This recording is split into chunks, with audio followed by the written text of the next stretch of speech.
Hello friends, स्वागत है सभी का यूट्यूब चैनल विजेता कुल में। साथियों, इस वीडियो में हम सिविल कोड प्यून के लिए टोटल 35 क्वेश्चन डिस्कस करने वाले हैं और ये हम रुक्मिनी का अपडेटेड सेट डिस्कस कर रहे हैं। और फ्रेंड्स, आप सभी को बता दें, चैनल पर पहली बार जुड़े हैं तो दो वीडियो हम 35 क्वेश्चन का अपडेटेड सेट डिस्कस कर रहे हैं, क्योंकि समय बहुत कम बचा है और इसमें सेट बहुत ज़्यादा है, तो इसलिए इसे समय से पहले समाप्त करने के लिए एक वीडियो मॉर्निंग में मिलता है आप सभी को इसका, और एक इवनिंग में। इन दोनों सेट को ज़रूर पूरा करिए, रिवीजन आपके एग्ज़ाम के लिए काफ़ी हेल्पफुल रहेगा। ठीक है, तो आइए शुरू करते हैं। पहला सवाल से बताइएगा फर्स्ट क्वेश्चन का राइट आंसर। लिखा है, नाविक शब्द का संधि विच्छेद क्या होता है? ठीक है, तो नाविक का संधि विच्छेद होता है 9 जोड़ इक, ऑप्शन ए हो जाएगा। दूसरा लिखा है कि जिस शब्द का दूसरा पद प्रधान हो उसे कौन सा समास कहते हैं? तो दूसरा पद जहां प्रधान होता है उसे तत्पुरुष समास के नाम से जानते हैं। तो क्वेश्चन 3 है, लिखा है सिरदर्द शब्द में समास बताइए क्या होगा? सिरदर्द में जो समास होता है वो तत्पुरुष समास होता है, आंसर इसका सी होगा। क्वेश्चन 4 में है कि ज्वाइंट सेक्रेटरी के लिए सही परिभाषिक शब्द बताइए। ठीक है, तो ज्वाइंट सेक्रेटरी का मतलब होता है संयुक्त सचिव। नेक्स्ट है, प्रोबेशन के लिए हिंदी परिभाषिक शब्द क्या होगा? तो प्रोबेशन का मतलब है परिवीक्षा, ऑप्शन सी हो जाएगा। 6 में बताना है कि निम्न में से कौन सा शब्द समूहवाचक संज्ञा का उदाहरण नहीं है। तो जहां पर झुंड या समुदाय का बोध नहीं होगा वही इसका आंसर होगा। जैसे आपका सैनिक जो होता है, इससे समुदाय का बोध नहीं हो रहा है, इसलिए सैनिक राइट आंसर होगा। 7 में बताना है कि पंडित जवाहरलाल बच्चों के प्रिय थे, तो इसका व्यक्तिवाचक संज्ञा निम्न में से क्या है? तो जिससे किसी खास व्यक्ति या वस्तु का बोध हो, जैसे पंडित जवाहरलाल नेहरू एक खास व्यक्ति का नाम है। तो नेक्स्ट क्वेश्चन 8 नंबर सवाल का आंसर करिए। कलेजा ठंडा होना, इस मुहावरे का अर्थ क्या होता है? तो इसका मतलब है संतोष होना।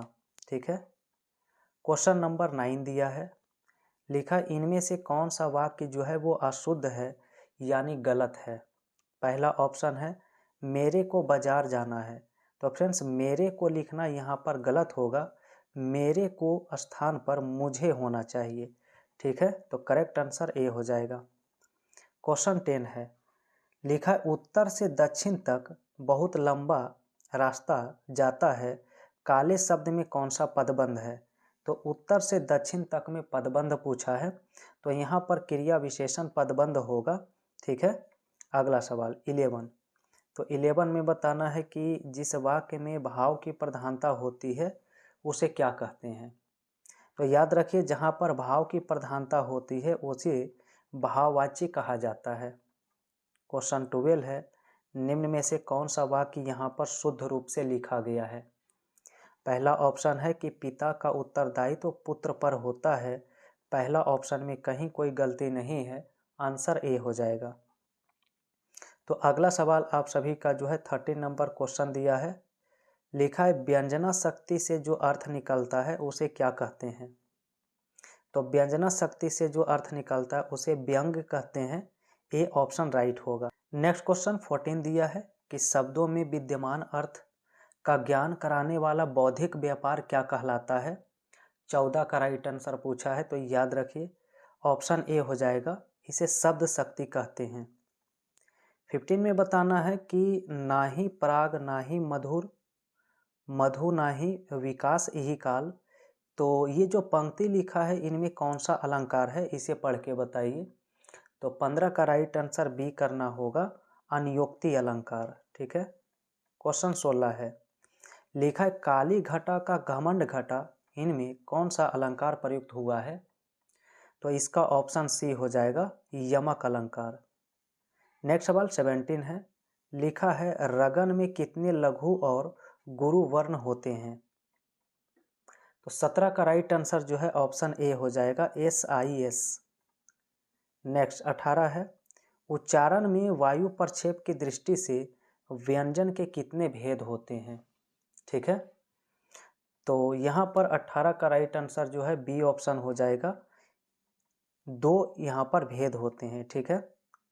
क्वेश्चन 19 है, लिखा है इस सांप को मारना है, रिक्त स्थान दिया है, तो रिक्त स्थान वाले में चयन करें, कौन सा ऑप्शन सही होगा। तो इस सांप को मारना है, कोई डंडा वंडा लाओ, तो ऑप्शन बी राइट आंसर होगा। क्वेश्चन 20 है, तो 20 में बताना है कि निम्न में से कौन सा शब्द यहाँ स्त्रीलिंग शब्द नहीं है, यानी पुल्लिंग शब्द है। तो लज्जा जो होता है, लज्जा, वो यहाँ पर स्त्रीलिंग नहीं होता, ठीक है। चलिए 21 नंबर क्वेश्चन, इसमें दिया है कि निम्न में से एक वचन से संबंधित वाक्य बताइए कौन है। तो एक वचन में कौन है, तो फ्रेंड्स ऑप्शन नंबर बी होगा, उसके हाथ में पतंग है, जो कि एक वचन में प्रयुक्त हुआ है। नेक्स्ट, निम्न में से कौन सा दीपक का पर्यायवाची शब्द नहीं होता है। तो दीपक का पर्यायवाची शब्द नहीं है इसमें, वो है ऑप्शन सी दीवा, ठीक है। क्वेश्चन नंबर 23 है, लिखा है 100 साल के समय के लिए एक शब्द बताइए। तो 100 साल के लिए एक समय का शताब्दी होता है। नेक्स्ट 24 है, लिखा है रसोई का सभी सामान में रखा जग है, रिक्त स्थान की पूर्ति करें। तो 24 का ऑप्शन बी करना होगा, भंडागार करना राइट आंसर होगा, ठीक है। क्वेश्चन नेक्स्ट रहेगा 25, और 25 में देखिए पूछा है, दोनों दस्तावेजों में कोई साम्यता नहीं है, इनमें सुधार की आवश्यकता है, उपरोक्त वाक्य के किस शब्द की वर्तनी अशुद्ध है, अशुद्ध वाले का चयन करें 25 में। तो 25 का राइट आंसर जो है ऑप्शन सी करना होगा, साम्यता। नेक्स्ट क्वेश्चन 26 दिया है, तुम्हारा झगड़ा बढ़ता ही जा रहा है, इसलिए अब डैश बैठकर ही बात होगी। तो इनमें कौन सा ऑप्शन भरना जो है सही होगा 26 नंबर सवाल में। तो इसमें फ्रेंड्स ऑप्शन ए भरना होगा, आमने सामने भरना होगा, ठीक है।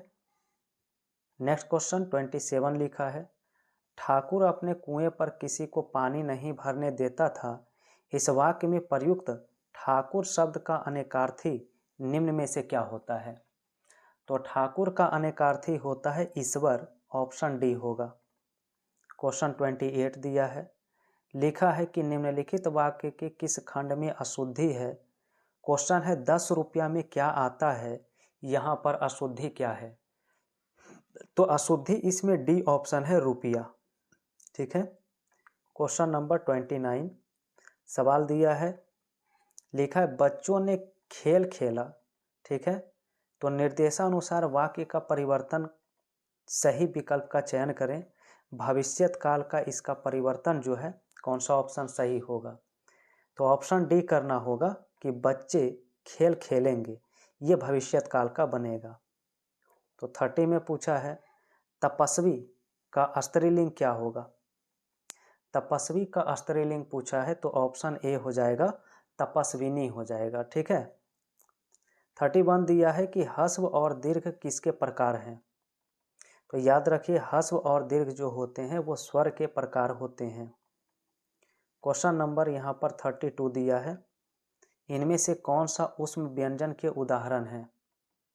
तो फ्रेंड्स ऊष्म व्यंजन में आते हैं ऑप्शन सी तालव्य सा, यहाँ पर राइट आंसर होगा, ठीक है।